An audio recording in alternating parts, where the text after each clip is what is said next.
Olá, sejam todos muito bem-vindas e bem-vindos a mais uma apresentação que integra o painel 2, uma das atividades da disciplina de Fundamentos da Teoria Social.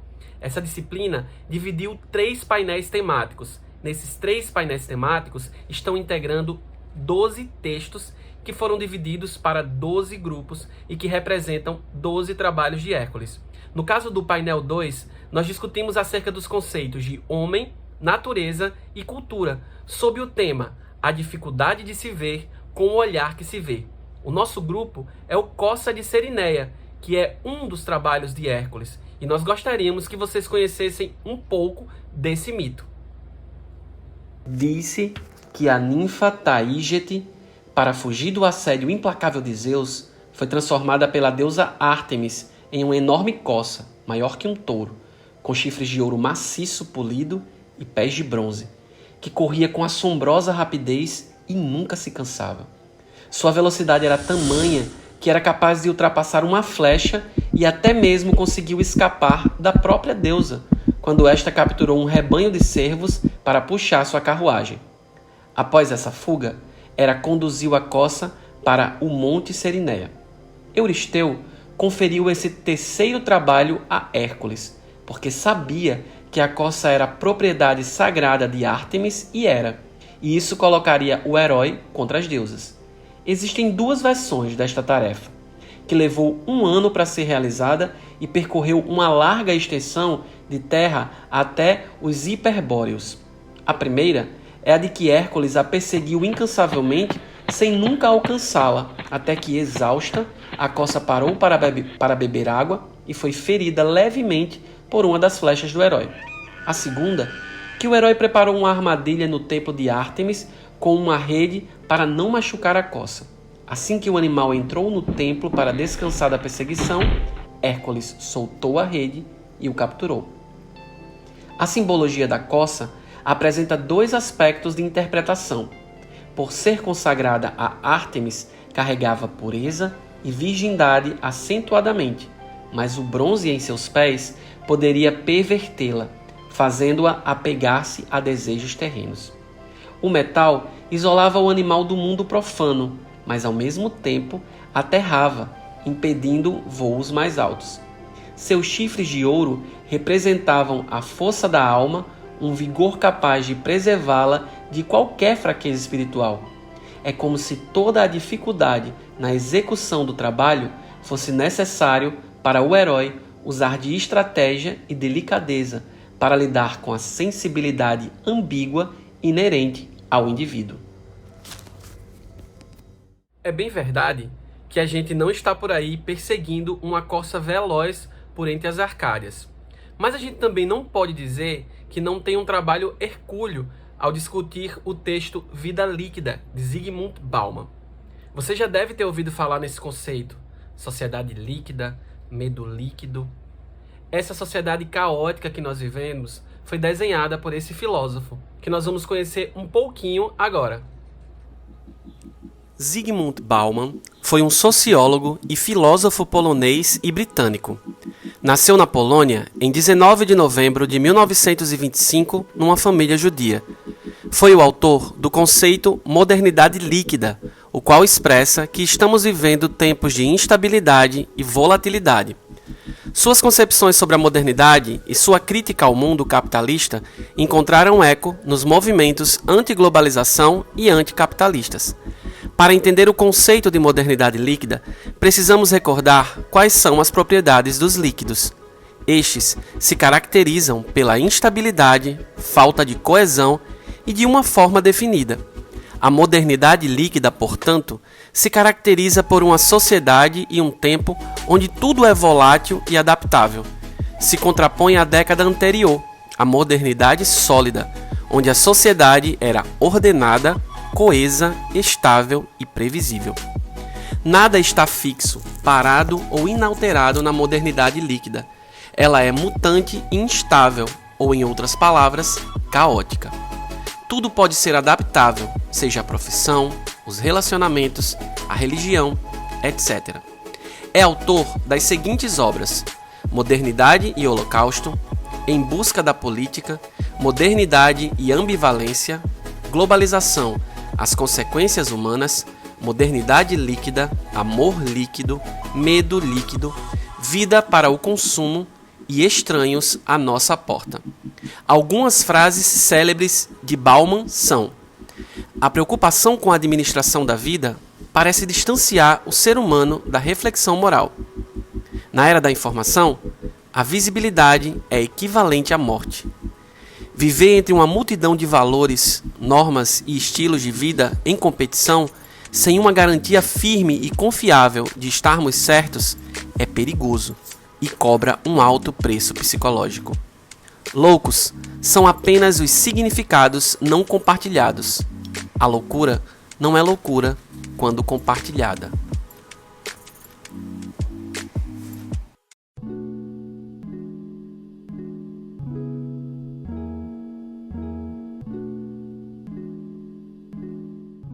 Como vocês viram anteriormente, nós vamos falar sobre a obra de Zygmunt Bauman, intitulada Vida Líquida. E agora nós vamos abordar o capítulo 3, chamado Cultura Rebelde e Ingovernável.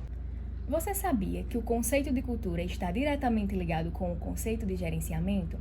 Vamos ver isto? Neste capítulo, Bauman aborda sociologicamente o conceito de cultura e a produção dela, partindo do pressuposto de sua definição por meio de raízes etimológicas. Ele descreve que a ideia de cultura foi cunhada e batizada no terceiro quartel do século XVIII como um termo taquigráfico para a administração do pensamento e do comportamento humano. Antes, a cultura não era vista como algo descritivo, mas como algo subjetivo, afirmando que o termo nasceu e foi trazido resumidamente a partir de observações e registros de regras de condutas já existentes de uma população. Para ele, a cultura passou a significar um tipo de norma regulada da conduta humana, diferindo uma das outras mediante as regras de conduta de cada local, sobre o gerenciamento de outra entidade, trazendo que a ideia de cultura nasceu como uma atividade intencional. O termo cultura foi concebido no interior de uma família de conceitos que incluía expressões como cultivo, lavoura, criação, todos significando aperfeiçoamento ou prevenção de algo que viria a acontecer, comparando os seres humanos ao processo de agricultura como forma de explicitar que ambos necessitam de cuidados, moldes e construções, a fim de serem colhidos, havendo necessidade da inclusão de técnicas de gerenciamento.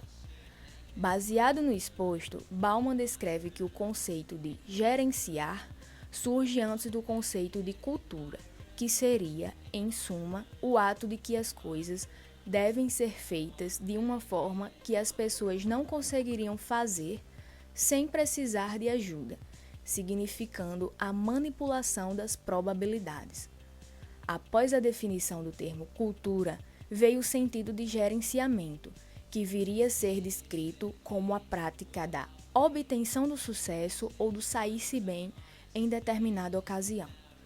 A cultura, desde então, evolui e passa a representar a aceitação de uma complexa relação de assimetria à frente das estruturas sociais, implicando em um conflito de resistência por parte dos gerenciados, numa tensa negociação entre os gerentes e os criadores de cultura.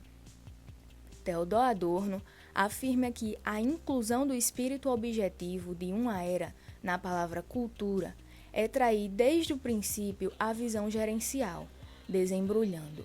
A demanda que o gerenciamento faz à cultura é essencialmente heterônoma. A cultura, não importa a forma que assuma, deve ser medida por normas não inerentes a ela e que nada tem a ver com a qualidade do objeto, mas sim com alguns tipos de padrões abstratos impostos de fora.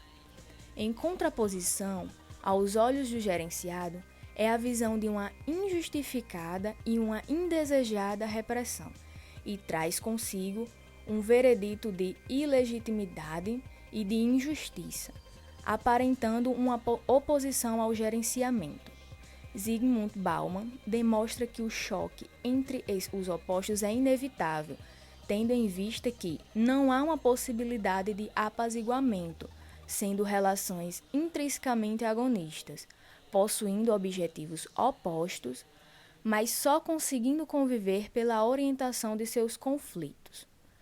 Por outro lado, fala a respeito da necessidade dos criadores de cultura em precisarem de gerentes para analisar e dar chance aos trabalhos concluídos, uma vez que, ao contrário disso, se arriscam à marginalidade, à impotência e ao esquecimento, sendo obrigados a conviver com esses conflitos. O paradoxo deriva que, apesar de toda discussão, são obrigados a conviver e dividir o mesmo local, como irmãos. Dando sequência aos pensamentos de Zygmunt Bauman, ele traz no terceiro capítulo do seu livro a ideia de um objeto cultural. O que seria um objeto cultural? O que ele precisa ter de valor para agregar valor para ser esse objeto cultural? Ele tem que ter exatamente o contrário de tudo o que ele está criticando em seu livro na modernidade, que é a obsolescência. Ele tem que ter um valor agregado, que esse mesmo objeto cultural ele faça sentido, ele esteja acrescentando alguma coisa à sua sociedade. E ele ainda cita, para dar forma a esse pensamento dele, ele cita Hannah Arendt, que diz que a beleza é uma espécie de reflexo da cultura. Porém, ele não cita Hannah Arendt para dar sequência ao pensamento dela. Ele faz uma espécie de crítica. Ele usa isso só para complementar a ideia dele. E qual seria essa ideia dele? A beleza pode ser o teor do objeto, do alvo que engana a sociedade. E quais seriam as características desse mercado que te empurra esses produtos que ele trata como objetos não culturais, como coisas que não são produtos da cultura, coisas efêmeras, coisas que são obsoletas? Exatamente esse pensamento de algo que te traga satisfação momentânea. A característica desse mercado é a volatilidade, é a alta dispersão desses mesmos produtos. Eles não se preocupam a longo prazo com o consumidor. É exatamente esse pensamento de uma satisfação momentânea. E o que Zygmunt Bauman diz acerca desse mercado consumidor? Que a partir do momento em que ele se torna mais disperso, em que o mercado de vendas ele se torna mais efêmero, com uma rápida circulação de mercadorias, esse mercado para de se atentar apenas à qualidade do produto ao qual ele está buscando e se torna quase dispensável nesse mercado consumidor. A busca do produto se deve quase que exclusivamente pela questão de outras pessoas estarem comprando, pela propaganda, pela disseminação de informação de que se a sociedade está adquirindo esse produto, eu não devo me ligar às qualidades dele. Eu devo me atentar apenas em adquiri-lo também, pelo potencial que a mídia apresenta a mim. Então, aí você me pergunta, se o mercado ele é efêmero e as coisas se esvaem rapidamente, o que acontece quando o produto sai de alta, quando a demanda a esse produto acaba e as pessoas se deparam com a real qualidade dele? Bom, o mercado não se importa com isso. Como eu havia dito, ele não se importa com o consumidor em questões de longo prazo. A única preocupação é vender, vender e vender. Bom, você deve estar se perguntando, ainda não entendi, se é o próprio consumidor que avalia o produto, ele compra? e depois de um tempo ele vê que aquele produto não tinha qualidade e ainda assim ele continua adquirindo aqueles produtos sem avaliar a qualidade, aí está a coisa curiosa. Bauman explicita no seu livro que é esse mesmo mercado consumidor, o detentor do capital, as pessoas que podem adquirir esse mesmo produto, que tratam esse produto como uma obra de arte, como uma coisa valorosa, ou como uma obra descartável, uma coisa sem valor algum. Então, de acordo com Bauman, essa questão da obra cultural, ela é descartada no mercado consumidor. E é curioso, Bauman traz uma citação de Daniel J. Bernstein, que diz: um best-seller é um livro que, de alguma forma, vendeu muito bem, pelo simples fato de ele estar vendendo muito bem.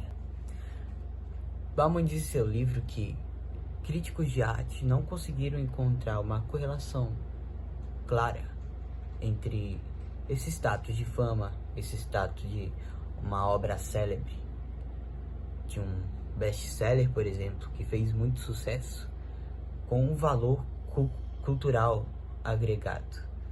E é bem curioso, pois no contexto em que Bauman estava inserido, e ele explicita isso em seu livro, uma obra de arte, por mais que tivesse esse valor cultural, não monetariamente falando, por mais que ele tivesse isso, mas ele não tivesse um reconhecimento daquela sociedade, ele não recebia um valor e o artista não era reconhecido com um valor igual àquela obra. Porém, se em alguma galeria renomada se expusesse uma obra de arte que não tinha muito valor, porém ela recebesse o selo da galeria, aquela marca, ela receberia esse valor agregado, monetariamente falando, elevado. Mesmo que comparado com aquela outra que eu acabei de citar, ela fosse inferior. E é bem interessante também que Bauman diz no seu livro, essa marca, esse selo, não é posto apenas nesse tipo de mercadoria que é exposto, obra de arte, que tem esse valor cultural. Em coisas de necessidade básica também. Por exemplo, você pode botar marca em trigo, em arroz, em soja e até mesmo em água. O interessante é que Bauman não culpa totalmente a indústria por isso. Ele diz que parte dessa situação se deve à sociedade, à própria sociedade consumista, que está sofrendo de uma síndrome que ele chama de nome similar, que é síndrome consumista, a qual tem dentre seus sintomas o esquecimento, a descontinuidade e principalmente a efemeridade, a liquidez. Nós já falamos sobre a relação entre cultura e gerenciamento e também citamos os atores desse contexto, que são os gerenciadores, os produtores de cultura e os gerenciados. Agora, nós vamos nos encaminhar para a conclusão, onde Bauman fará uma crítica à modernidade líquida, à mudança desenfreada e o papel da imagem na sociedade atual. Relação social da administração cultural. Como já foi explicitado, o autor cita a relação gerenciadores, criadores de cultura, gerenciados, em que há o domínio do cenário da modernidade pelo mercado de consumo, manipulador da vida humana, baseado na volatilidade das rotinas e na fragilidade e falta de propósito dessa sociedade. Nesse sentido, a cultura é controlada e revisada pelos gestores, por meio do poder e recursos financeiros, para garantir a eficácia da dominação, uma vez que qualquer vertente cultural que ouse emergir na modernidade líquida depende de tais artifícios para sobreviverem. Os criadores de cultura submetem-se à imposição dos gerentes, e a última e maior parcela da sociedade é a grande massa dos gerenciados. Temos, então, uma hierarquia expressiva do cerceamento à liberdade de atuação social na cultura. A cultura na sociedade líquida. Bauman a define como sendo oposta ao aprendizado e ao acúmulo. É uma cultura do desengajamento, da descontinuidade e do esquecimento, em que as pessoas são alheias às relações políticas e sociais, sem caráter participativo, sem padrões estabelecidos ou objetivos traçados e, por fim, com nenhum propósito em cristalizar comportamentos. Nesse prisma discursivo, a imagem representa através da cultura, é vista como privilégio em detrimento da essência da obra, que é renomeada e passa a ser reconhecida como produto cultural.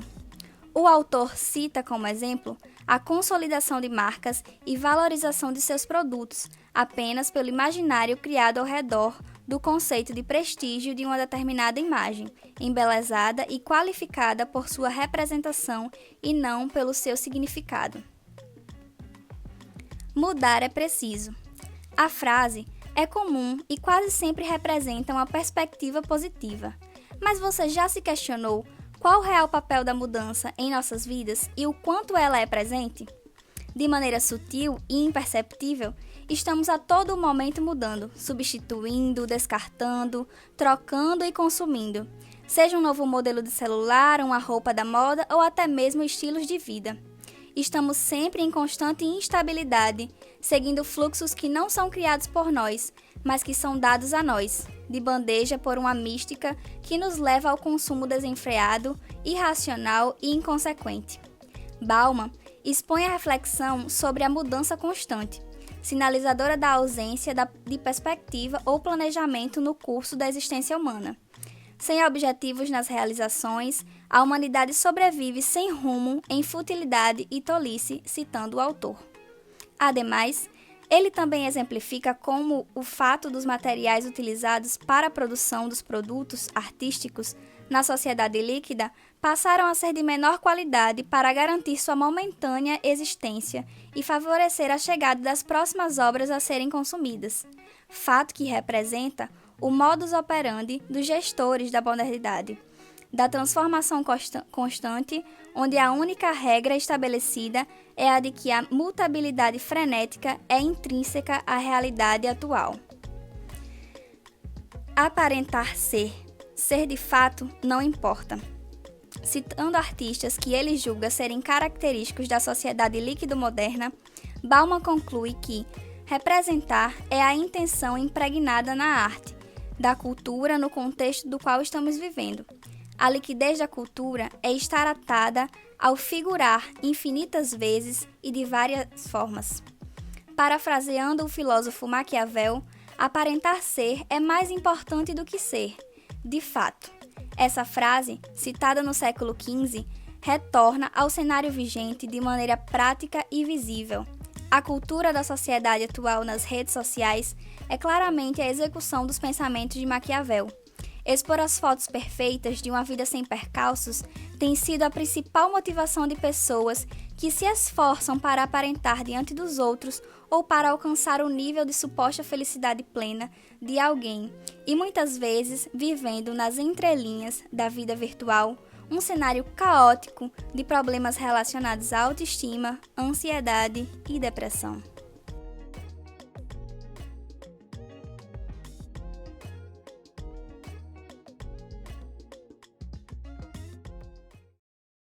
O painel é uma atividade temática que reúne ideias, sentidos, textos, teorias. Nesse painel 2, nos reunimos em torno da ideia, a dificuldade de se ver com o olhar que se vê. Para isso, estudamos 4 autores em seus 4 textos. São eles: Peter Berger, com O Dossel Sagrado, Zygmunt Bauman, com Vida Líquida, Lévi-Strauss, com As Estruturas Elementares do Parentesco, e Philippe Descolat, com Outras Naturezas, Outras Culturas. Esses autores se relacionam nesse painel porque todos eles, em sua obra, conseguem relacionar o homem, a cultura e a natureza. Cada um discutindo a sua forma, aplicando sua teoria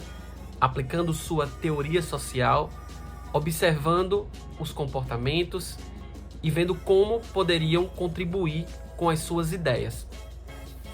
quando a gente pensa em Peter Berger, ele vai falar sobre a cultura como uma segunda natureza.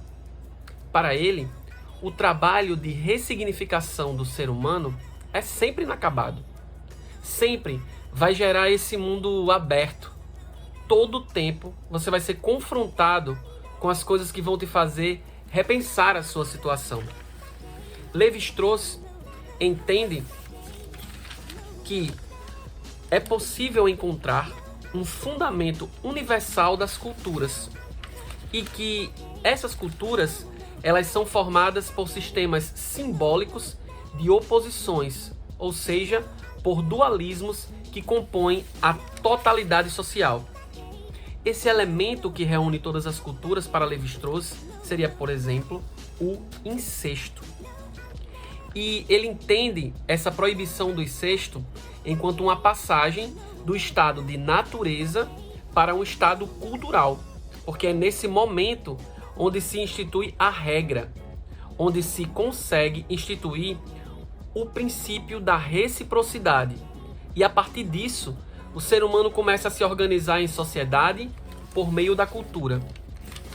Philippe Descola vai dividir a noção de natural como sendo tudo aquilo que se produz sem a ação humana e ainda a noção de cultural como sendo tudo aquilo que se produz com a ação humana.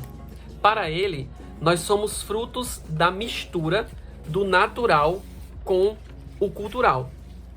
Bauman, em sua Sociedade ou em sua Vida Líquida, no capítulo 3 que nós discutimos, como vocês já viram anteriormente, muito bem exposto pelos meus colegas, vai demonstrar a relação entre cultura e gerenciamento, como se a cultura não é algo que nasce para nós ou nasce conosco, mas ela é produzida com uma intenção.